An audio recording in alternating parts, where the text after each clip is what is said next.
Hello everyone, welcome to my channel. I hope आप सब जिंदा होंगे और पढ़ाई लिखाई तो बिल्कुल भी नहीं कर रहे होंगे। तो जैसा कि हम कह रखे थे कि झारखंड एक्साइज कांस्टेबल और झारखंड फील्ड वर्कर के जितने भी एस्पिरेंट हैं और जिन्होंने भी पेपर 2 में इंग्लिश लिटरेचर ऑप्ट करके रखा है, तो उनके लिए एक वीडियो सीरीज़ आने वाला था। तो वो वीडियो सीरीज आज से स्टार्ट होने जा रहा है। तो देख सकते हैं ये वीडियो नंबर 2 है और वीडियो नंबर 1 जो है सिलेबस और स्ट्रेटेजी में वीडियो था, जो ऑलरेडी चैनल में अपलोडेड है। तो आज जो है हम लोग जो है इस सीरीज़ को स्टार्ट करने जा रहे हैं। तो अ, आप लोगों को सिलेबस तो पता ही होगा इंग्लिश लिटरेचर का, क्योंकि हम सिलेबस में ऑलरेडी वीडियो बना रखे हैं। ये है सिलेबस और इसमें से जो है लिटरेचर वाले पार्ट में नोवेल में हम लोग को पढ़ना है Oliver twist bye Charles Dickens. तो सबसे पहला वाला नोवेल हम लोग पढ़ने जा रहे हैं। तो इस वीडियो जो है इस वीडियो 2 पार्ट में बनेंगे, ये नोवेल वाला वीडियो, ठीक है। Oliver twist bye Charles Dickens part 1 में जो है हम लोग जो बस और बस ऑथर के बारे में पढ़ेंगे। ऑथर के पूरे एकदम डिटेल डिस्क्रिप्शन, एकदम ऑथर का पूरा डिटेल्ड एक्सप्लेनेशन और एमसीक्यूज, जितने भी पॉसिबल एमसीक्यूज है, जितने भी इंपॉर्टेंट एमसीक्यूज है जो पिछले एग्जामिनेशंस में पूछे जा चुके हैं और जो भी एग्जामिनर पॉइंट ऑफ व्यू से इंपॉर्टेंट है एमसीक्यूज, वो सारे के सारे इस वीडियो में आपको मिल जाएंगे, ठीक है, ऑथर के रिलेटेड। क्योंकि जो भी पिछला ट्रेंड रहा है जेएसएससी का पूछने का या कॉम्पिटिटिव एग्जामिनेशंस का पूछने का, तो अगर कोई भी नॉवल दिया गया है उसके ऑथर से बहुत क्वेश्चन पूछे जाते हैं, ठीक है। तो उसको देखते हुए ये पूरा डिटेल्ड वीडियो रहने वाला है, ठीक है। तो ये थ्योरी प्लस एमसीक्यूज वीडियो रहने वाला है Oliver twist bye Charles Dickens के बारे में, ठीक है। तो बेसिकली जो है हम लोग जो है चार्ल्स डिकेंस ऑथर को आज डील करेंगे। ओलिवर ट्विस्ट जो कि एक नॉवल है उसको पार्ट 2 में कवर कर लिया जाएगा, ठीक है। और ये चीज़ हम लोग को भूलना नहीं है, इसलिए हम हर वीडियो के थंबनेल में ये लगा के रखते हैं कि हम लोग को 90% स्कोर करना है पेपर 2 में, ठीक है। तो चलिए स्टार्ट करते हैं वीडियो को। उसके पहले एक चीज़ बता देना चाहेंगे कि वीडियो डिलेड का रीज़न क्या है, ठीक है। वीडियो थोड़ा डिले आया है क्योंकि हम थोड़ा बीमार पड़ गए थे, ठीक है। तो यही रीज़न था। उसके पहले पूजा वगैरह था, तो ठीक है। उसके बाद फिर अब से जो है कंटिन्यूसली वीडियोस अपलोड होते रहेंगे। तो चलो ठीक है, ये सब बकवास की बातें नहीं करते हैं। तो जो मेन टॉपिक है वीडियो का वो पहले डिस्कस कर लेते हैं। बकवास की बातें हम लोग जो है एंड में कर लेंगे। तो मेरा मोटिव यही रहता है कि जिस वजह से जो है स्टूडेंट वीडियो पे क्लिक किया है उसको वो चीज़ पहले डिलीवर हो जाए। बकवास की बातें एंड में हम लोग कर लेंगे, ठीक है।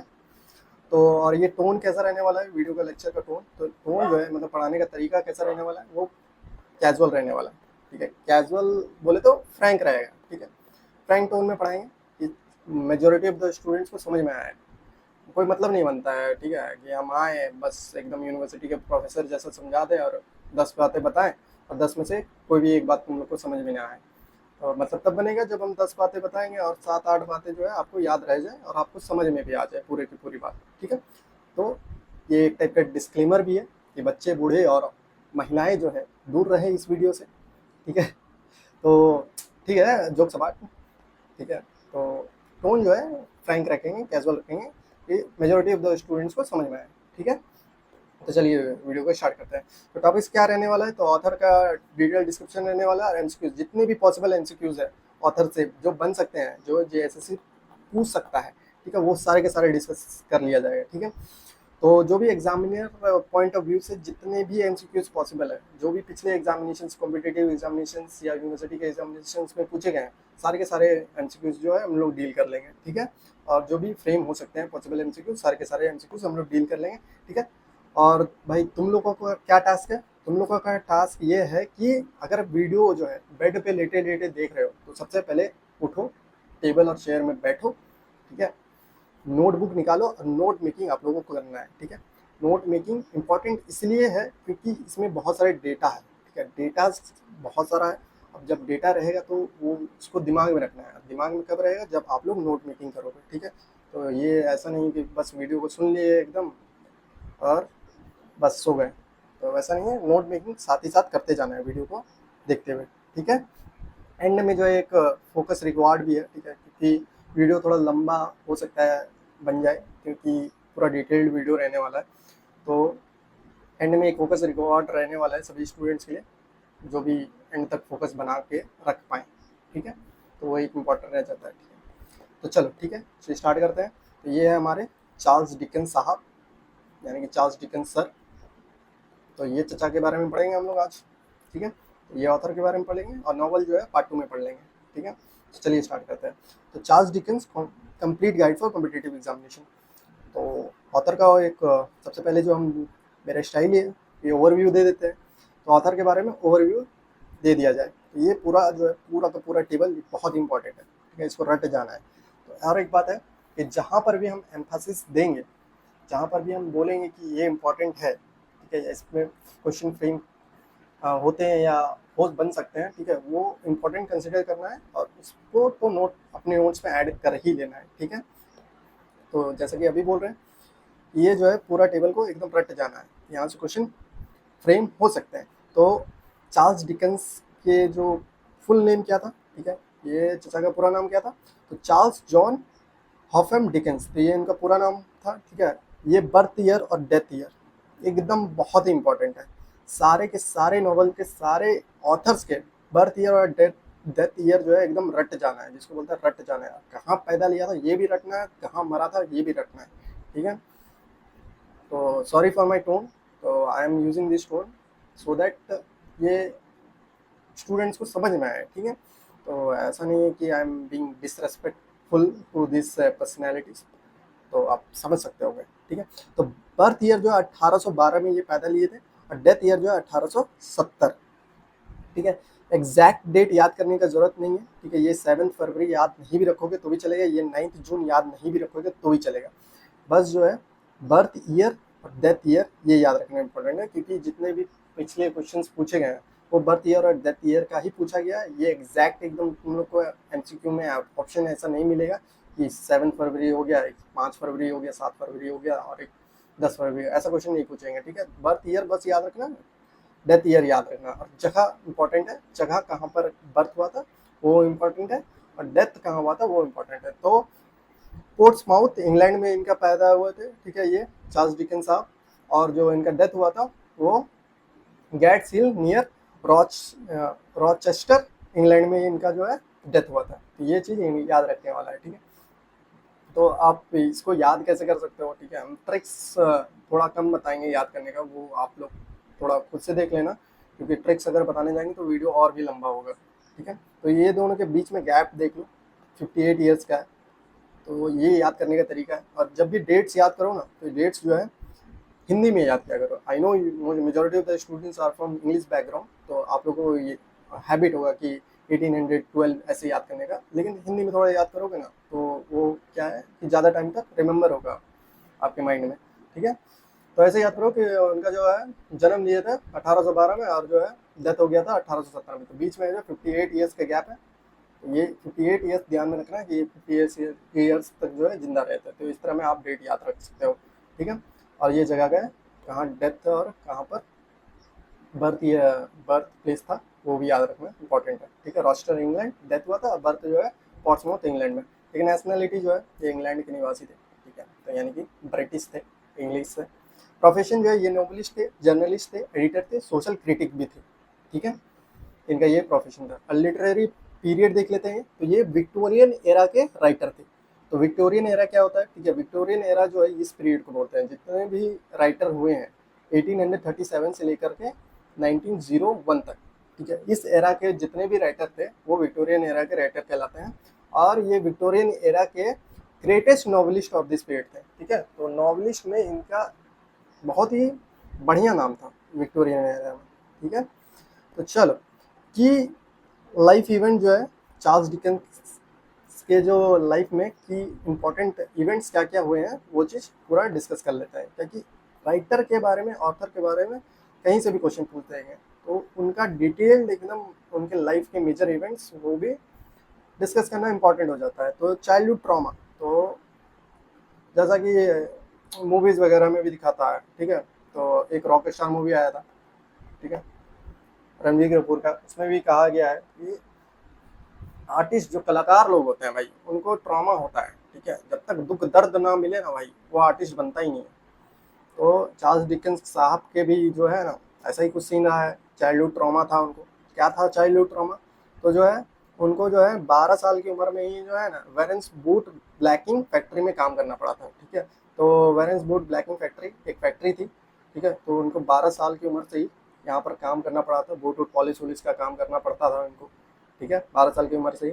तो इसी वजह से जो है इनके राइटिंग्स में वो चीज़ नज़र आता है, ठीक है। जो तो जितना भी इन्होंने लिटरेरी वर्क किया अपना, नॉवेल्स, स्टोरीज जो भी लिखे हैं, तो इसमें वो चीज़ नज़र आता है, इनका जो एक्सपीरियंस है, ठीक है, चाइल्डहुड ट्रॉमा जो हुआ है इनके साथ, ठीक है, चाइल्ड लेबर के बारे में, तो वो इनके सारे चीज़ राइटिंग्स में भी नज़र आता है, ठीक है। फादर्स इम्प्रिजमेंट, तो 1824 में जो है इनके पिताजी को जो है जेल हो गया था। क्यों जेल हो गया था भाई? तो इन्होंने जो है प्रिजन फॉर डेट, डेट मतलब उधार लिया था भाई, पैसा लोगे, अब पैसा लौटाओगे नहीं तो जेल तो होगा ही ना भाई, ठीक है। तो इनके पिताजी को जेल हो गया था। तो जेल का जो इम्पोर्टेंट ये है, जेल का नाम इम्पोर्टेंट है, ठीक है। तो मार्सेल्सी प्रिजन जो है, ये जेल का नाम एकदम पूरा रट जाना है, मार्सेल्सी प्रिजन में इनके फादर को जेल हो गया था, ठीक है। ये याद रखना, कब याद रखना? 1824 में, ठीक है। ये इतना इम्पोर्टेंट नहीं है, फिर भी ये जेल का नाम थोड़ा बहुत इम्पोर्टेंट है, ठीक है, इसको याद रखना। फिर जो है यंग चार्ल्स जो है विजिट करते थे उनको रेगुलरली वहाँ जेल में। लिटरेरी बिगिनिंग, तो चार्ल्स डिकेंस साहब कब से लिखना स्टार्ट किए? 1833 में इन्होंने पहला स्टोरी लिखा अपना। पहला स्टोरी का क्या नाम था? ए डिनर एट पॉपुलर वॉक, ठीक है। तो ये पहला स्टोरी उन्होंने लिखा 1833 में, इसको याद रखना है। और यूज सिडोनिम्स बॉस, ठीक है। अब ये सिडोनिम्स क्या होता है, इसको पहले समझो। सिडोनिम्स होता है जितने भी ऑथर्स या राइटर्स के पेन नेम समझ लो। पेन नेम बोले तो, पेन नेम मतलब जितने भी आर्टिस्ट होते हैं, कलाकार लोग होते हैं, वो अपना ओरिजिनल नाम से कोई चीज़, अपना आर्ट या वर्क को पब्लिश नहीं करते हैं, ठीक है। वो एक अपना अलग नाम यूज करते हैं अपने आर्ट को पब्लिश करने के लिए, उसको हम लोग सिडोनिम्स या पेन नेम बोल देते हैं, ठीक है। तो ठीक है, तो चार्ल्स डिकेंस साहब का जो पेन नेम था यानी कि सिडोनिम जो था वो बॉस था। ये बहुत बहुत इंपॉर्टेंट है, एकदम स्टार्ट मार्क क्वेश्चन, ठीक है। इसको तो एकदम ध्यान में ही रखना है कि चार्ल्स डिकेंस का सिडोनिम जो था वो बॉस था, ठीक है। तो आप लोग जो है देखे होंगे, ठीक है, स्टैंड अप कॉमेडियंस हो गए या स्टैंड अप आर्टिस्ट जितने भी हैं, वो भी अपना स्टेज नाम रखते हैं। उसी तरह जो है राइटर्स और ऑथर्स का एक सिडोनिम्स होता है, ठीक है, पेन नेम होता है जिनके जो वो लोग यूज़ करते हैं अपने आर्ट को प्रेजेंट करने के लिए, तो ठीक है। तो वो अपने आर्ट को यानी कि अपने राइटिंग्स को किस नाम से पब्लिश करते थे? तो बॉस नाम से पब्लिश करते थे, ठीक है। और इनका पहला स्टोरी क्या था? ए डिनर एट पॉपुलर वॉक्स, ठीक है। लेकिन इनको इंस्टेंट सक्सेस कब मिलता है? जब इनका पहला नॉवल रिलीज होता है, ठीक है, तब ये पहला नॉवल पब्लिश करते हैं। और पहला नॉवल इनका क्या रहता है? पिकविक पेपर्स। तब पिकविक पेपर्स जो है 24 साल की उम्र में जो है ये पहला नॉवल अपना पब्लिश करते हैं, उससे वो एकदम दंदनाक एकदम पॉपुलर हो जाते हैं, ठीक है, इंटरनेशनली एकदम फेमस हो जाते हैं। कौन? चार्ल्स डिकेंस साहब, ठीक है। चलो ठीक है, अब इनकी धर्मपत्नी का क्या नाम था? ठीक है, ये मैरिज कर लेते हैं, मतलब विवाह हो जाता है इनका 1836 में, ठीक है। और इनकी वाइफ का नाम क्या रहता है? Catherine Hogarth. तो कैथरीन होगार्थ इनका वाइफ का नाम रहता है। और इनसे इनको 10 बच्चे होते हैं, ठीक है। 10 बच्चे, समझ रहे हो भाई, बहुत होते हैं 10 बच्चे। हमारे चार्ल्स डिकेंस साहब जो है थोड़ा रंगीन मिजाज के आदमी लग रहे थे, ठीक है। तो चलो, सॉरी, जस्ट जोक्स अपार्ट, ठीक है। चलो ये भाई, ये टोन जो है इसको डिसरेस्पेक्टफुल वे में नहीं लेना है, ठीक है। I am teaching like this just to make you people understand, ठीक है। ऐसा ये नहीं समझ लेना कि I know that these are very famous personalities, हम, मेरा अधिकार भी नहीं बनता है, ठीक है, ऐसे बात करना है इन लोगों के लिए, लेकिन फिर भी चलो ठीक है, ये मेरा नेचुरल स्टाइल है, तो आप लोग समझ सकते हो, ठीक है। उतना दिल पे नहीं लेना है कि एकदम आके हम ही को एकदम कमेंट में जो मन सो बोलने लगे, ठीक है। ये मेरा टोन है भाई, I am sorry for this. चलो, तो एडिटोरियल करियर देख लो इनका। तो एडिटोरियल करियर जितने भी इनके वर्क्स थे, तो इन्होंने इनका एडिटोरियल करियर का था, पहले जो है इनका 2 एडिटर हुआ करता था, ठीक है। एडिटर, एक पहला नाम था हाउस होल्ड वर्ड्स। तो हाउस होल्ड वर्ड्स जो है 1849 से लेकर 1859 तक ये यहाँ से एडिटोरियल मतलब एडिट करवाते थे अपने राइटिंग्स को।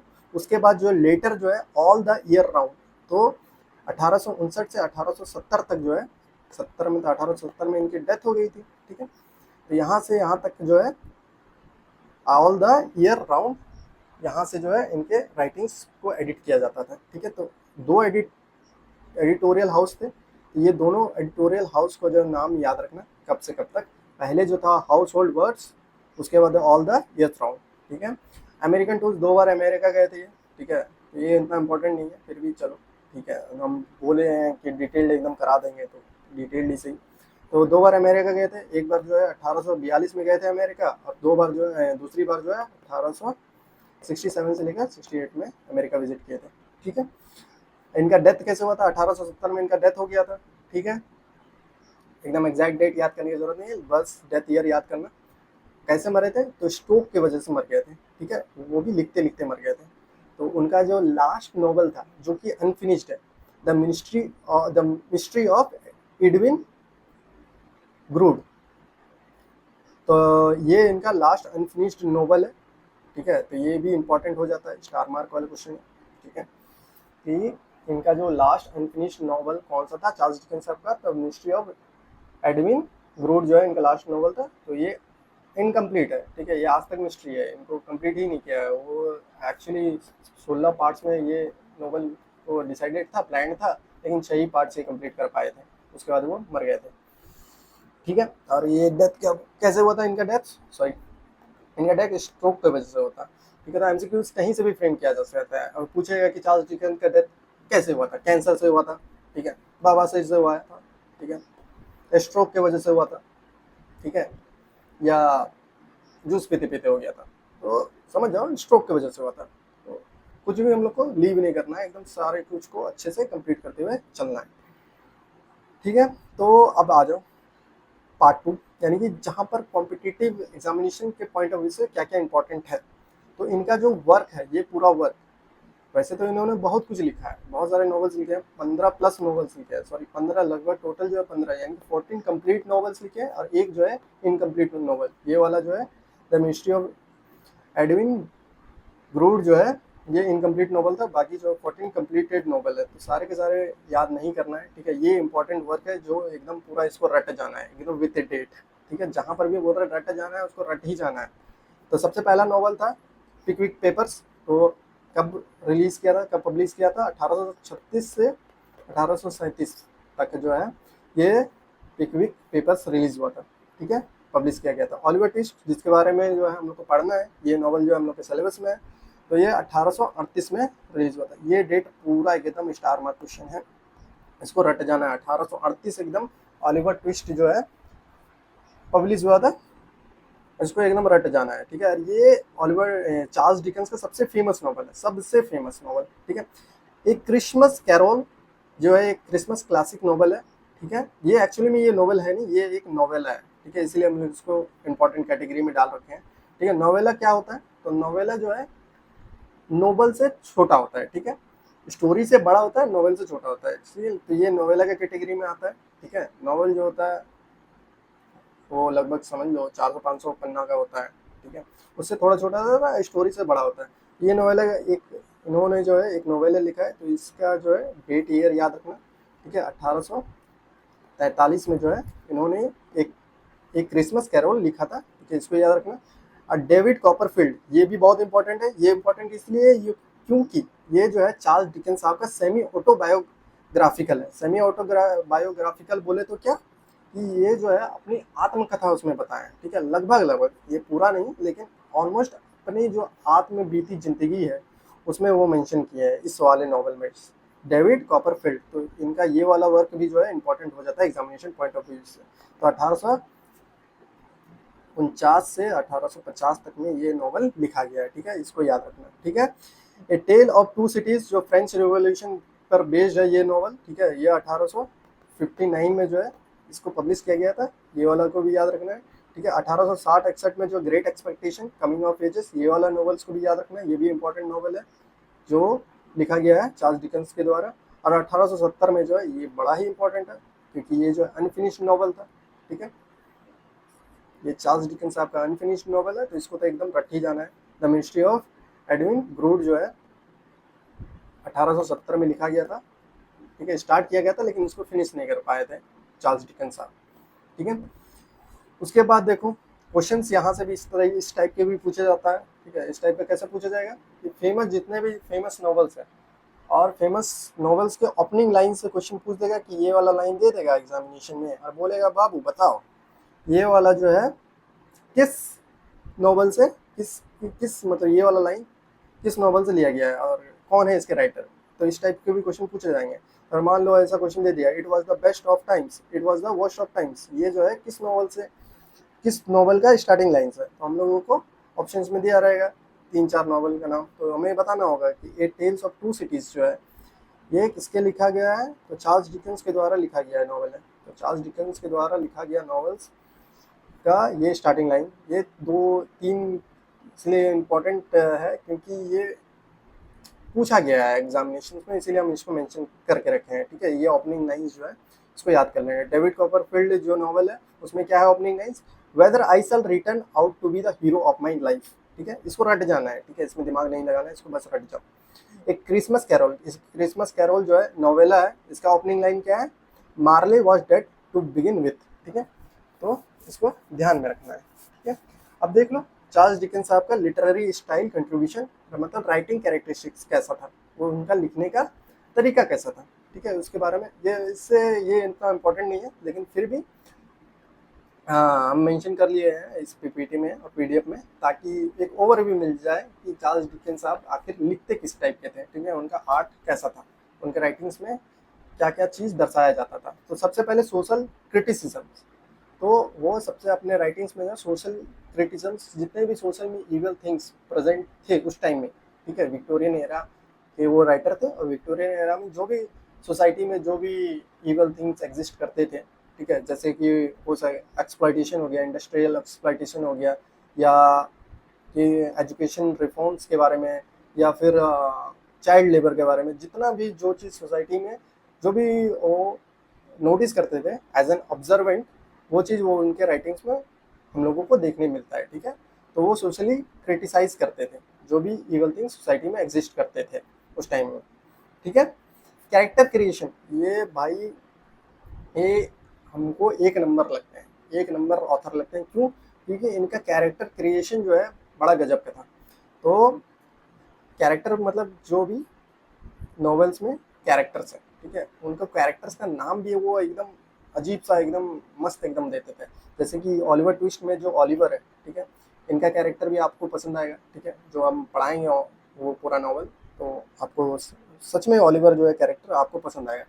स्क्रूज हो गया, पिप हो गया, ये सब जो है फेमस कैरेक्टर्स है जो चार्ल्स डिकेंस साहब ने क्रिएट किया है अपने राइटिंग्स के थ्रू अपने नॉवेल्स में। ठीक है, और कोई कोई कैरेक्टर तो इतना ही फेमस हो गया, इतना ही फेमस हो गया कि उसको लैंग्वेज का पार्ट बना दिया गया। जैसे एक स्क्रूज नाम का एक कैरेक्टर है। ठीक है, स्क्रूज नाम का कैरेक्टर है, एक सेकेंड, हाँ, तो स्क्रूज नाम का एक कैरेक्टर है जिसका मतलब इंग्लिश में हो गया है मीजर। मीजर बोले तो मीजर का मतलब होता है कंजूस। ठीक है, आप लोगों को अभी दोस्त होगा तो भाई खाली खाने में रहता है, एकदम खर्चा वर्चा करता नहीं, सिर्फ खाने में रहेगा, तो उसको मीजर। तो आप जो है उसको मीजर के जगह आप इसको स्क्रूज भी बोल सकते हैं, समझ रहे हो। तो स्क्रूज एक कैरेक्टर हुआ करता है। ठीक है, एक कैरेक्टर है चार्ल्स डिकेंस के राइटिंग्स का, लेकिन जो है वो इतना फेमस हो गया वो कैरेक्टर कि जो है इंग्लिश लैंग्वेज में हम लोग उसको यूज़ कर सकते हैं। ठीक है, तो ये जो है स्टैंडर्ड इंग्लिश में हम लोग डायरेक्टली यूज़ भी कर सकते हैं इसको। जहाँ पर भी हम लोग कंजूस बोलने का, जिसको कंजूस बोलने का मन हुआ, हम लोग उसको बोलेंगे you are a Scrooge person. ठीक है, बोल सकते हैं। तो ये इतना फेमस हो गया था उनका कैरेक्टर्स। ठीक है, तो उनके कैरेक्टर क्रिएशन में फिर देखो ह्यूमर विथ ट्रेजेडी भी रहता है। ठीक है, एक सेकेंड, एक सेकेंड, हेलो, यस, ठीक है, तो उनका जो है वो एक्सपर्ट थे ह्यूमर प्लस ट्रेजेडी ऐड करने में अपने राइटिंग्स में। ठीक है, मेमोरेबल विलन्स भी जो है वो जो है क्रिएट किए अपने कैरेक्टर्स में। जैसे फैगिन हो गया, ठीक है, फैगिन तो ऑलिवर ट्विस्ट का ही विलन है। जो बिल स्काइज हो गया, बिल स्काइज, ये भी ऑलिवर ट्विस्ट का ही विलन है। तो ये फेमस विलन के कैरेक्टर भी जो है इन्होंने ही बनाया है अपने राइटिंग्स में। ठीक है, सिंपैथेटिक चाइल्ड कैरेक्टर, तो चाइल्ड में जो है इनको ट्रॉमा हो गया था, इनको चाइल्ड से ही 12 साल की उम्र से ही इनको काम करना पड़ा था, तो ये थोड़ा सिंपैथेटिक है चाइल्ड कैरेक्टर्स को लेके। ठीक है, मेजर थीम्स, जैसे ये जो इनके राइटिंग्स का मेजर थीम्स क्या रहता है, पॉवर्टी एंड वेल्थ डिस्पैरिटीज। तो इनको हमेशा से पॉवर्टी और जो मतलब सोसाइटी में जो वेल्थ डिस्ट्रीब्यूशन है, मतलब अमीर के पास ज़्यादा है, गरीब के पास कम है, ठीक है, उन सब से इनको दिक्कत रहा है हमेशा, तो वो अपने राइटिंग्स में भी ये सब चीज़ जो है मेंशन किया करते थे, ठीक है। चाइल्ड एक्सप्लॉयटेशन के बारे में भी ये अपने राइटिंग्स में दिखाता है, crime and punishment, love and family, social justice, good versus evil, redemption and hopes, ठीक है। तो ये सारे चीज़ जो है ये थीम्स रहते हैं इनके राइटिंग्स में, ठीक है। तो इस टॉपिक्स पे जो है वो अपने राइटिंग्स को पेश करते हैं, ठीक है। लिटरेरी टेक्निक्स क्या क्या यूज करते हैं, सीरियल पब्लिक्स पायोनियर, ठीक है। तो सीरियल पब्लिकेशन पायोनियर जो है, मतलब ये जो है अपने राइटिंग्स को सीरियल पब्लिकेशन में डालते थे, ठीक है। ऐसा नहीं कि एक साथ एकदम बुक रिलीज कर दी, तो ये जो है सीरियली अपने राइटिंग्स को पब्लिश किया करते थे। मैगजीन्स यूजुअली जो है मैगजीन्स में ये सीरियली मंथली या वीकली बेसिस पे ये अपने राइटिंग्स को पब्लिश किया करते थे। मास्टर ऑफ क्लिफ हैंगर्स, इसका मतलब क्या हुआ, क्लिफ हैंगर्स बोले तो सस्पेंस। तो इनका जो है एक चीज़ ये भी स्पेशलिटी था इन पे, ये सस्पेंस बड़ा क्रिएट करते थे, ठीक है। और एंड में जो है सस्पेंस का जो है एकदम क्लाइमेक्स में जाके जो है वो सस्पेंस का डिस्क्लोजर मिलता था हम लोगों को। तो इस ऑलिवर ट्विस्ट में भी आपको एंड में ही पता चलेगा, ठीक है। अगर आप वो पूरा नॉवल पढ़ते हो, ठीक है, नॉवल तो पक्का 400 से 500 पन्ना का होगा, ठीक है। तो हम बिल्कुल भी रिकमेंड नहीं करेंगे कि पूरा अभी नॉवल पढ़ना है, ठीक है। पढ़ भी नहीं पाओगे, नेसेसरी भी नहीं है, पहली बात तो है, पढ़ भी नहीं पाओगे, नेसेसरी भी नहीं है। क्यों नहीं है, क्यों ही पढ़ना 400-500 पन्ना का। हम लोग को स्कॉलर नहीं बनना है, एकदम इंग्लिश लिटरेचर का प्रोफेशन नहीं बनना है, तो उतना ही पढ़ना है जितना सा काम बन जाए, ठीक है।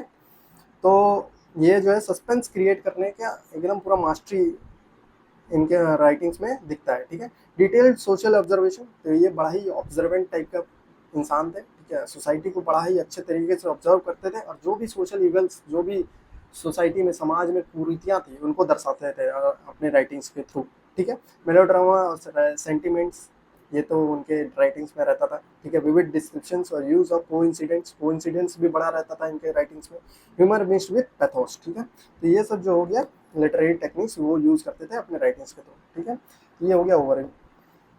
चलो इनके राइटिंग टेक्निक्स का, तो ये रह गया उनके अब लिटरेरी वर्क्स। तो टोटल जो है वो 15 नॉवेल्स जो है लिखे थे, ठीक है। एक्चुअली में 14 जो है कंप्लीट नॉवेल्स लिखे थे, एक इनकम्प्लीट रह गया था, जो लास्ट वाला जो हमने आपको बताया, the mystery of Edwin crude. तो ये जो है अनफिनिश्ड नॉवल रह गया था, बाकी जो है 14 कंप्लीट नॉवल है। तो ये चार, आप बोलोगे कि 15 का 15 याद रखना है विद डेट, नहीं, ठीक है। पब्लिश्ड ईयर जो है सिर्फ और सिर्फ कुछ का ही याद रखना है, जो हम ऑलरेडी बता चुके हैं यहाँ जो बताएं, ठीक है। कहाँ गया, हाँ, ये बस याद रखना है, ठीक है, ये इंपॉर्टेंट है, बस इसको याद ध्यान रखना है, ठीक है। वीडियो पॉज करके आप स्क्रीनशॉट भी ले सकते हो, और नोट मेकिंग बना रहे हो तो नोट मेकिंग भी कर सकते हो, ठीक है।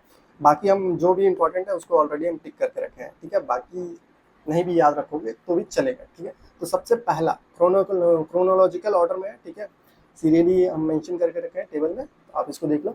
तो पिकविक पेपर्स जो है पहला नॉवल था, कब पब्लिश हुआ था, 1836 और 37 में जो है इनको पब्लिश किया गया था। कोई दिक्कत यहाँ तक, ठीक है, दिक्कत नहीं होगा, कोई दिक्कत कोई परेशानी होगा तो आप कमेंट में पूछ सकते हैं, ठीक है। तो ऑलिवर ट्विस्ट जो है दूसरा नॉवल था, वो 1838, ये तो बड़ा ही इंपॉर्टेंट है, इसी के बारे में पढ़ना है। 1838 तो एकदम माइंड में छाप लेना है भाई, कब ऑलिवर ट्विस्ट कब पब्लिश हुआ था, 1838 में, ठीक है, 1838 में।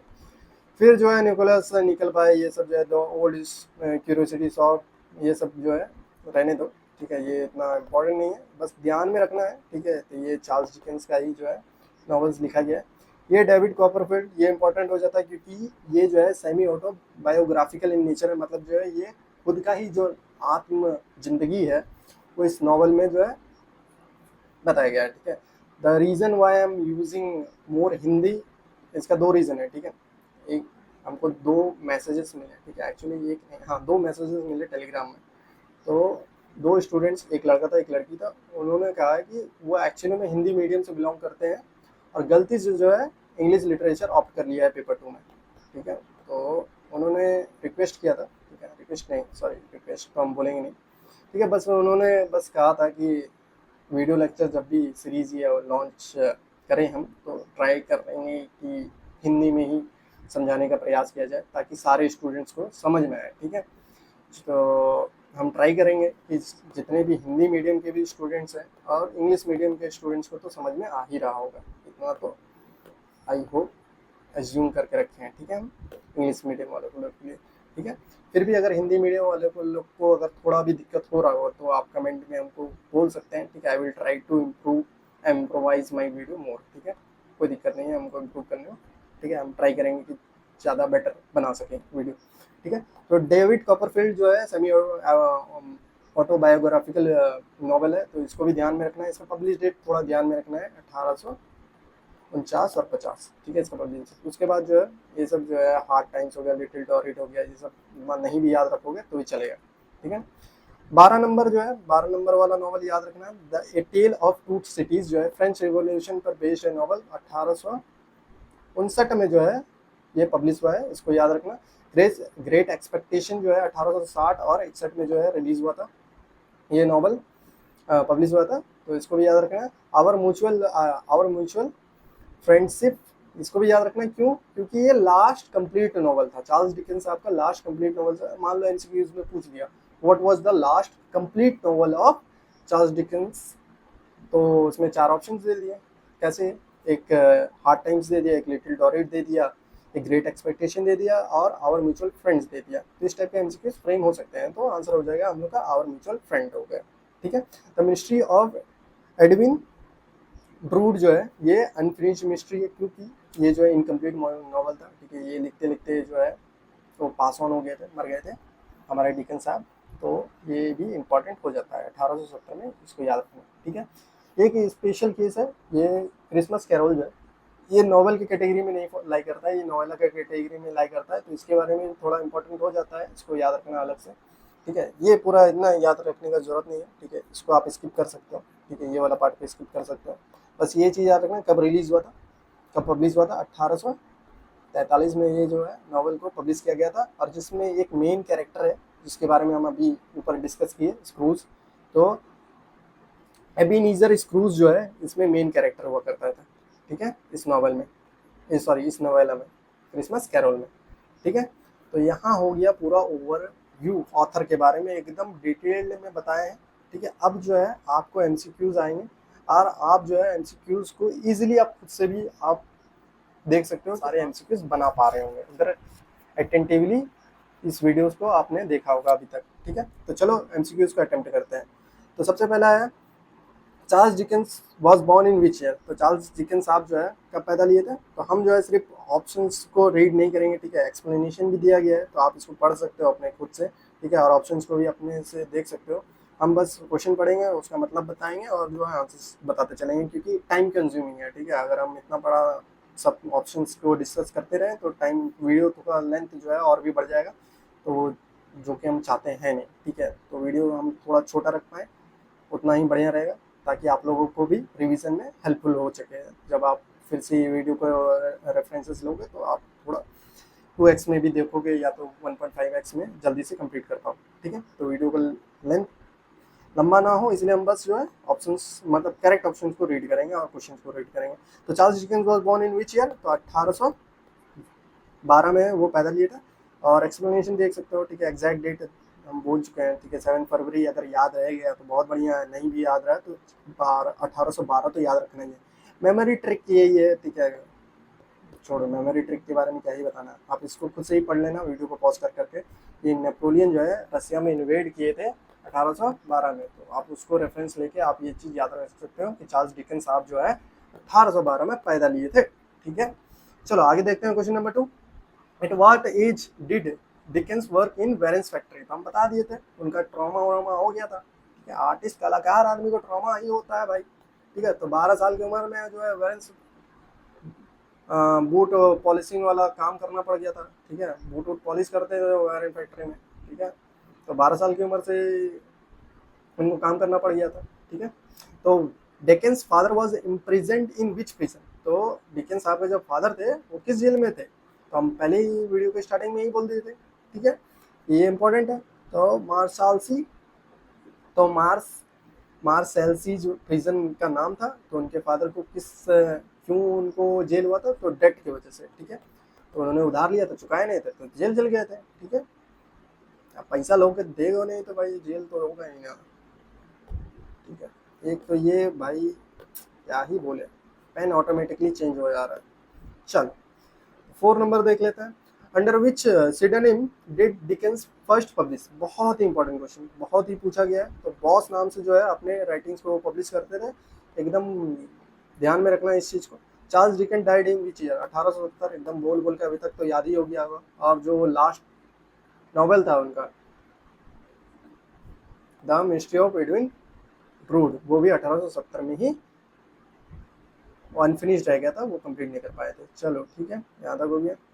चलो तो Charles Dickens died in each year, ये हो गया। फिर सेक्शन बी में देख लो, ठीक है, लिटरेरी वर्क्स से क्या क्या क्वेश्चन फ्रेम हो सकते हैं, ठीक है, जो भी इनका लिटरेरी वर्क्स था उनसे क्या क्या क्वेश्चन बन सकता है वो देख लो। तो which was Dickens first novel? Dickens आपका पहला सबसे पहला नॉवल कौन सा था? तो द पिकविक पेपर्स, तो ये उनका सबसे पहला नॉवल था, ठीक है। ऑप्शंस नहीं रीड आउट कर रहे हैं, आप लोग खुद से देख लेना, एक्सप्लेनेशन भी खुद से पढ़ लेना, ठीक है। Please sir I want some more in which is from which novel, ठीक है। तो ये जो है एक बहुत ही फेमस लाइन है, एक नॉवल था जो भी हम लोग पढ़ने वाले, यही है हम लोग का सिलेबस। ऑलिवर ट्विस्ट का ये बहुत ही फेमस नॉवल है, one of the most like सबसे फेमस नॉवल है ऑलिवर ट्विस्ट, चार्ल्स डिकेंस साहब का।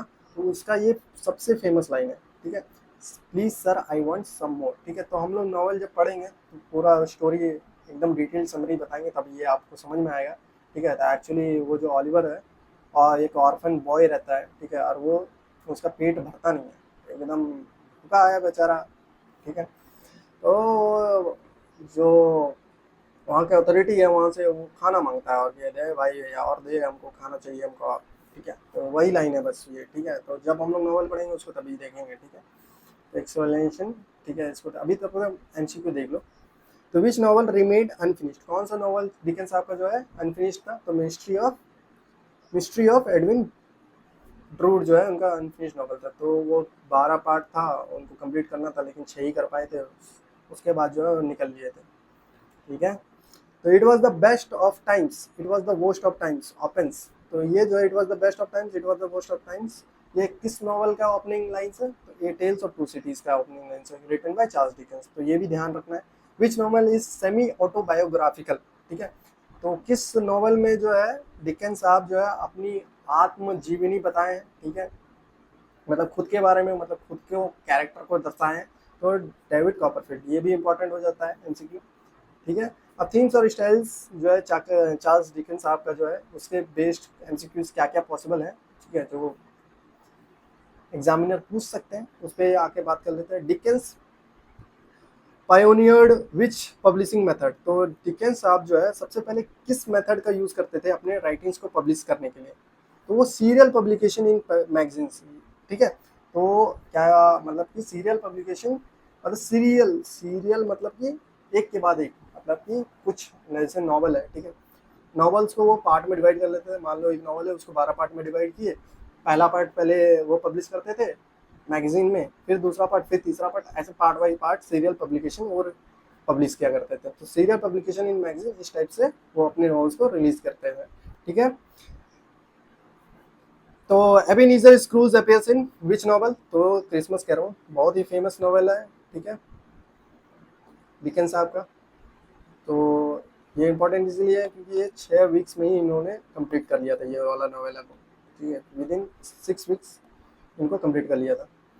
तो Dickens belong to which era? तो कौन सा एरा में बिलोंग करता है? तो विक्टोरियन एरा में डिकन साहब जो है बिलोंग करते हैं।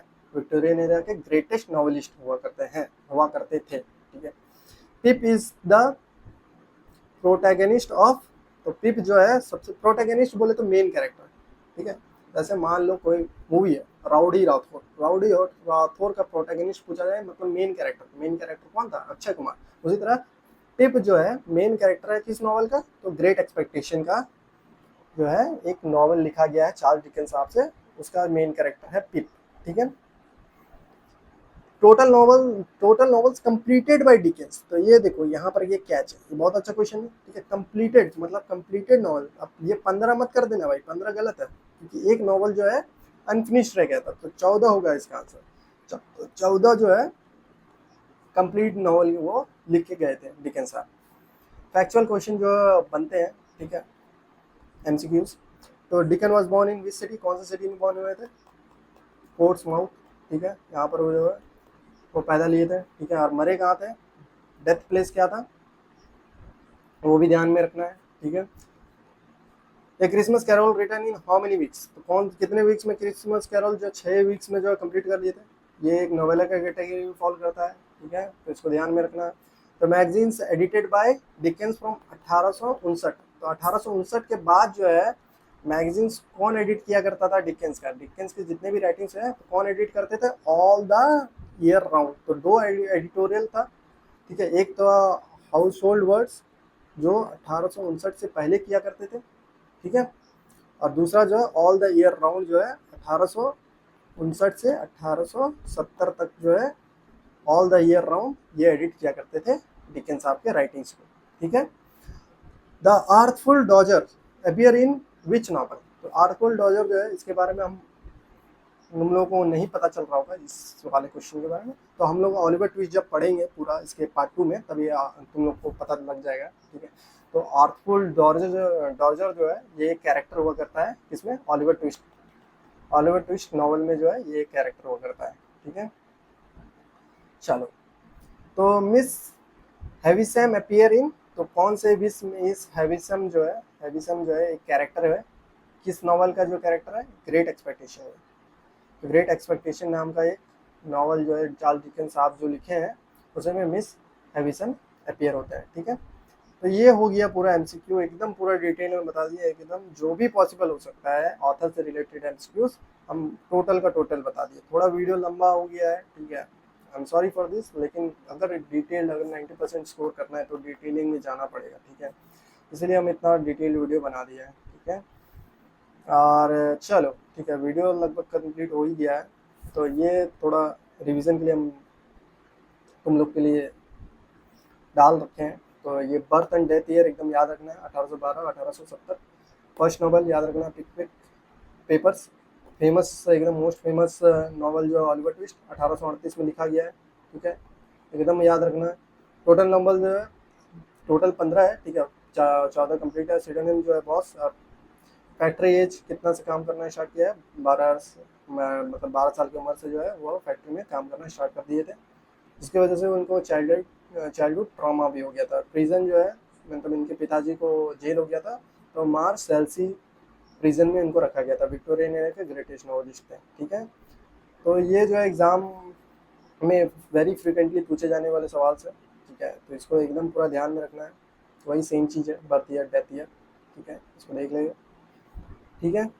तो ये हो गया पूरा कंप्लीट ऑथर का डिस्क्रिप्शन प्लस एमसीक्यूज। तो यहाँ तक अगर फोकस बना के रखे हो तो ये है आप लोगों के लिए फोकस रिवॉर्ड, एक मी तालियां। तो चलो ठीक है, बिहार वाला क्या बोलता है, बिहार वाला बोलता है कि हमारा एग्जाम का पेपर लीक हो जाता है, और झारखंड वाला क्या बोलता है कि हमारा एग्जाम का डेट ही नहीं आता है, ठीक है। तो ये बड़ा सही है, फिट बैठता है, ठीक है।